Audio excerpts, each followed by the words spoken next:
मागच्या आठवड्यात हा विषय झाल्यानंतर तुम्हाला सांगितलं होतं की तसं शक्य होत नाही. प्रशासकीय पातळीवर कागदपत्र पाहूनच सगळा निर्णय घेतला जातात. तिथं कोणी मंत्री असेल किंवा मुख्यमंत्री असेल त्यांचा दबाव किंवा हस्तक्षेप झुगारून लावतात. अधिकारी स्वतंत्रपणे काम करतात. हे चूक आहे. सरकारशिवाय अधिकारी काहीच करत नाही, काहीच करत नाही. हे फक्त म्हणायचं आहे.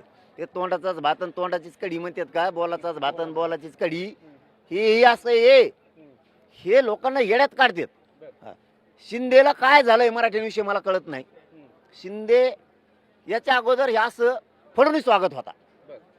आता हे शिंदे पहिल्यासारखा शिंदे राहिलाच नाही. हा, पहिल्यासारखा शिंदे राहिला नाही. पहिला शिंदे होता तसा शिंदे राहिला नाही. शिंदेच्या डोक्यात कुणी काय हवा घातली आम्हाला माहित नाही. वाटत असेल त्याला शिरसाट राज्यभर चलन, मराठीची काय गरज आहे या राज्यात, काही गरज नाही मराठीची. काहीतरी त्यांच्या डोक्यात काहीतरी वेगळं घातले. नसता शिंदेबद्दल आमचा अपशब्द कधीच येत नव्हता. ही शिंदे त्या शिरसाट्याच्या हाताने आमचं वाटोळ करतोय. मराठ्याला फक्त एवढं सांगतो कडे, यांचा माज आपल्याला उतरावाच लागतोय. घरी काय झोपू नका. मी काही करू शकत नाही, तुम्ही घरी झोपलेत. तुमच्या लेकरा बाळाचं यांनी वाटोळ केलं तर मी काही करू शकत नाही, तुम्ही घरी झोपणार, मी काय करणार. नोकरदार वर्ग तुमच्या लेकी बाळीचं वाटोळ होणार आहे. भाजप शिवसेना राष्ट्रवादीतल्या मराठ्याच्या लेकरा बाळाचं वाटोळ होणार आहे. मी काही करू शकणार नाही. मी काय करू, तुम्ही बाहेर पडा.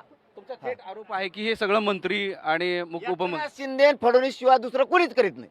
हे करून घेते त्यांच्याकडून. आता या घडीला वैजापूरची लोक तुम्हाला काय सांगितली जे पाण्याच्या टाकीवर चढलेत, आताही उतरायला तयार नाहीत? नाही, उतरलेत. बरं. मला आता सांगितलं उतरलेत. उतरावंच लागणार आहे. तुमच्यासाठी मी जीव जाळतो, तुमच्या. तुम्ही मला हे काही पोरग मिळालेलं नाही पाहिजे. सरकार आमचे मुर्दे पाडायला बघते ना, सरकार संपून टाकू ना. त्याला काय आहे तवा? काय वाकडं करणार आहे ते आपलं मराठ्याचं? काय वाकडं करणार आहे ते?